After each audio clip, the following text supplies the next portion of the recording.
respirar um pouquinho aqui com o Noriega. Tudo bom, Nori? Bom dia. Bom dia, Carol. Tudo bem?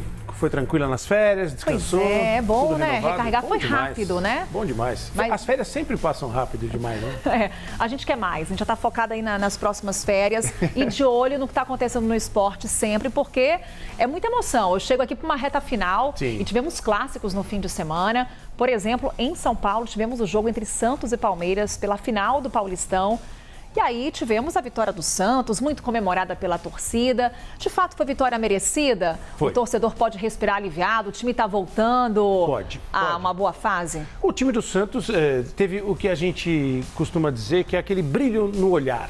O brilho do time que quer ser campeão ou quer ganhar uma partida de uma final de campeonato. Tem uma frase, uma máxima do futebol, Carol, que diz o seguinte: as finais não se jogam, elas se ganham.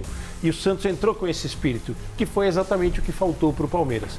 Embora tenha sido uma partida equilibrada, no final das contas o Palmeiras tenha feito mais finalizações e na parte final do jogo o Palmeiras tem até se aproximado do empate, não seria um resultado que teria, na minha opinião, traduzido o que foi o jogo, porque o Santos foi mais competente. O Santos está jogando melhor do que o Palmeiras. O Palmeiras não vem, depois daquela parada para os jogos da seleção, daquela vitória por 5-1 sobre a Ponte Preta, caiu muito o rendimento do Palmeiras. E o rendimento do Santos hoje é superior. E o que explica essa melhora do Santos? Porque até então, quando a gente falava de Campeonato Brasileiro, tivemos o Santos rebaixado. Sim. E agora a gente vê aí na final do Paulistão. Olha como é que estava a Vila Belmiro lotada, torcedor de fato otimista. Sim. O que explica essa guinada? Algumas coisas. O Fábio Carille, treinador do Santos, é um treinador muito bom, que rapidamente consegue dar o que se chama de padrão de jogo para um time de futebol. O Santos reforçou bastante seu elenco. Esse que a gente está vendo fazendo a jogada pela esquerda, que vai dar o passe para o gol do Otero, o Guilherme, foi o melhor da partida. E aí tem a questão que dá um exemplo do que foi um time ligado e outro desligado. O Otero, que fez o gol, o venezuelano, ele tem 1,65 m de altura. Ele chega mais rápido na bola para fazer o gol de cabeça do que o Piquerez, uruguaio do Palmeiras, que é 20 centímetros mais alto. Esse é um pequeno exemplo do que mostra como o Santos entrou ligado e o Palmeiras entrou desligado. Só que assim, não é só isso. O Santos tem bons jogadores como o Guilherme, o Gil, que era zagueiro do Corinthians, arrumou a defesa do Santos.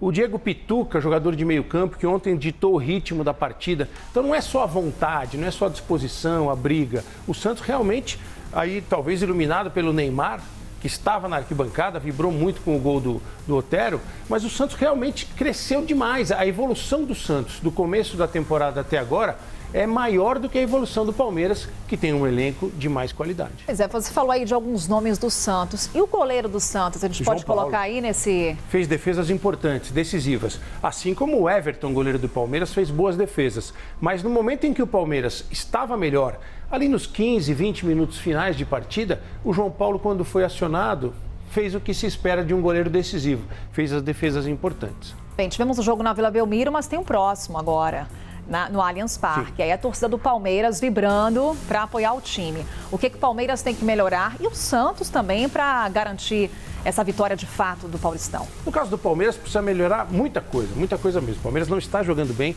e alguns de seus principais jogadores estão numa fase ruim. Rafael Veiga, disperso, sem energia para jogar. Zé Rafael, muito mal ontem também. Os laterais do Palmeiras ontem, o Marcos Rocha, que joga como lateral e como zagueiro, fez uma partida muito ruim, assim como o Piquerez, o lateral esquerdo do Uruguai. Então, tudo isso, além da questão coletiva, o Palmeiras era um time de funcionamento coletivo muito azeitado, parecia uma engrenagem funcionando perfeitamente. Não está funcionando mais. Agora, é um time muito forte, passou por essa situação no ano passado, saiu perdendo para o Água Santa, teve um jogo de Libertadores no meio do caminho, que terá novamente este ano. O Palmeiras estreia na Libertadores quarta-feira, vai até a Argentina jogar contra o São Lourenço e depois decide o Campeonato Paulista em casa. Já provou diversas vezes que é capaz de fazer isso, mas precisa voltar a jogar bem, coisa que o Santos está fazendo, jogar bem futebol. É com emoção, do jeito que a gente gosta. Muita e por falar em emoção, vamos para um outro clássico do fim de semana. Tivemos jogão entre Vitória e Bahia no Barradão. Bahia saiu na frente, aí veio o Vitória que conseguiu uma virada impressionante. E tudo no segundo tempo, né? Haja coração, o Nori. O Bahia abriu 2-0 no primeiro tempo, gols de Tassiano e Cauli, jogando bem. E esse lance é muito engraçado, né? O Alejandro, que é o artilheiro do campeonato baiano, ele perde esse gol sem goleiro, quando estava 0-0. Pro desespero da torcida. Você vê o desespero dele, se joga no chão, como que eu fui perder? Depois o jogo foi construindo a história com os gols do Bahia, né? Esse gol do Tassiano. Bahia vira o primeiro tempo ganhando por 2-0, Cauli vai fazer 2-0, parecia que estava encaminhado, né? Até aquela gozação que acaba provocando algumas brigas aí que o Tassiano fez, provocando a torcida do Vitória. Parecia um jogo encaminhado pelo Bahia, que eu acho que tem um elenco superior ao do Vitória, mas aí vai aparecer um nome do grande personagem da partida no segundo tempo, Carol. Até os 21 minutos do segundo tempo, o jogo estava 2-0 para o Bahia, 21 do segundo tempo. Matheus Gonçalves entra no time do Vitória. Ele faz 2 gols e no último lance do jogo, o Yuri faz o gol da vitória da equipe do Vitória. Vitória do Vitória é bacana, né? Eles gostam de falar triunfo do Vitória. O que acontece com o Matheus Gonçalves? Fazia 3 anos, 3 temporadas, nas últimas 3 temporadas ele tinha feito um gol só. Um gol, 2001, 2021, 2022, 2023. Ele entra no segundo tempo do jogo, ontem faz 2. Que legal. E é o personagem. Por isso que o futebol é apaixonante, né? E constrói um resultado que leva para o jogo de volta na Fonte Nova, no qual o Vitória, empatando, será campeão. O Bahia, se ganhar por um gol de diferença, provoca a decisão por pênaltis e precisa fazer 2 gols de diferença para ser campeão. Rogério Ceni reclamou, viu, Carol? Pois é, ele errou. Não é errado. Eu acho que jogar só nas costas do treinador a culpa por uma vitória dessas é também diminuir a importância do time que conseguiu a vitória. Que lutou muito para conseguir essa virada à equipe rubro-negra.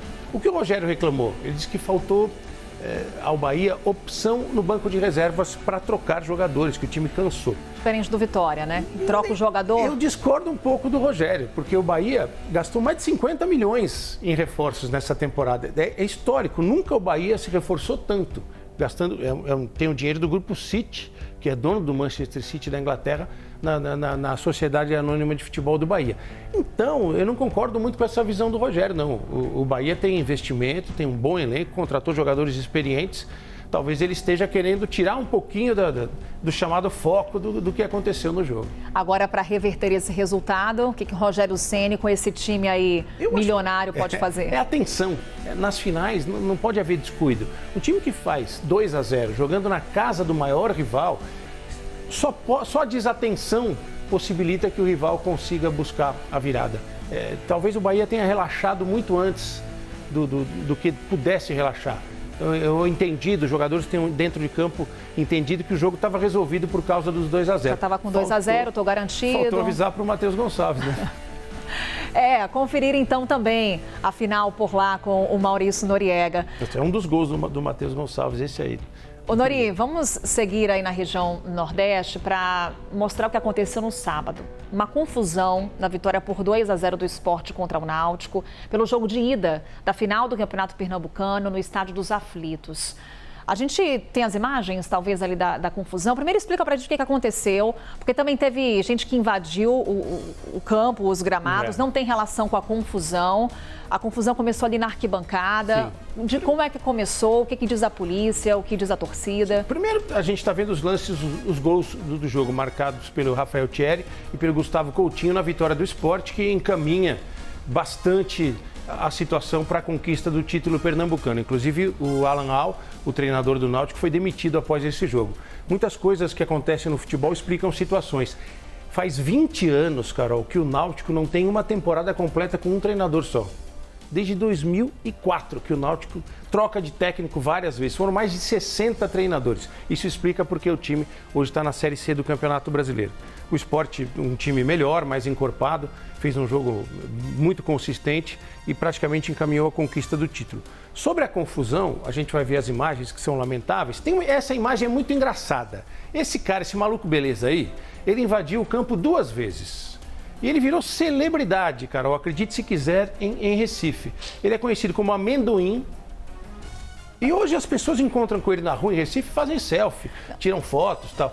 Porque ele não fez mal pra ninguém. Só pontuar, isso não tem nada a ver com a confusão. Não tem nada a ver com a confusão. Mas dá um pouco do panorama. Não pode, o cara invadiu o campo. Exatamente, assim, a segurança vezes que você oferece. Ele invadiu 2 vezes, não foi uma vez só. Você tentou empurrar um jogador do Náutico, ele é identificado como torcedor do Náutico, essa figuraça aí, o Amendoim, mas mostra a precariedade da segurança no Estádio dos Aflitos, o estádio que pertence ao Náutico. Depois a gente teve as cenas lamentáveis dessa briga. Nossa. Eu quero chamar a atenção para total falta de respeito dos torcedores em relação à autoridade policial. Os caras vão para cima da polícia sem nenhum pudor, sem nenhum medo, sem nenhuma vergonha. E aí o cara chama até como se fosse um lutador de boxe em relação ao policial. E aí a gente vê crianças, mulheres, idosos que passaram mal, que têm que ser levados para dentro do gramado para serem atendidos. Qual a origem dessa confusão, Carol? Torcedores do Náutico teriam confundido um jogador do Icatu do Ceará, que estava na arquibancada, com um atleta do Sport. E entenderam que ele estava com amigos ali torcendo para o Sport. Era um jogo de torcida única. Essas pessoas foram agredidas e depois tem início toda essa confusão, a intervenção da polícia. E essas cenas aí que são de barbárie, né? Eu vou dizer de barbárie, de total desrespeito pela autoridade policial. Não é torcedor, né? Quem faz onde isso você não é entra na diferenciação. É por isso que eu chamo a atenção, Carol, para uma situação que está tramitando no Congresso, o projeto de lei 469 de 2022, que tipifica o crime de rixa em situação de briga relacionada a evento esportivo. Isso já está na Comissão de Constituição e Justiça para ser debatido esse projeto de lei. Altera o Código Penal, artigo 137, alineado Código Penal. É muito importante que os nossos legisladores pensem com muito carinho nessa situação, porque quem gosta de ver uma cena dessa? Cara? Você acha que essa senhora, ela volta para um estádio de futebol um dia? Não volta nunca mais. Não leva o filho, não volta ao estádio. E aqui, mais uma vez, essa imagem que chama a atenção. O pequeno número ali de policiais entrando ali nas arquibancadas. E aqui você consegue identificar. E as pessoas ali se encolhendo, tentando fugir da confusão. Se proteger. São cenas assim terríveis que não vão sair da memória dessas pessoas. E o cara ali na arquibancada jogando coisa na polícia. É inacreditável que isso aconteça. E outro detalhe que eu chamo a atenção, Carol. Recife é um dos principais polos tecnológicos do Brasil, de desenvolvimento de startups voltadas para a tecnologia. Imagino que existam várias empresas capazes de fornecer elementos de tecnologia para a identificação dessas pessoas, para que a polícia e o Náutico, no interesse dele também, identifique essas pessoas e acabe com essa barbaridade. É porque aqui nessa primeira imagem, principalmente, a gente consegue observar exatamente quem são essas pessoas que vão enfrentar os policiais. Lamentável. Maurício Noriega, infelizmente. A gente gosta de falar dos gols, dos jogos, das vitórias, mas infelizmente tem gente que não ajuda, né, Carol? Maurício Noriega no Visão de Jogo, aqui com a gente. Obrigada, Nori. Obrigado, Carol. Bom dia. Até quarta.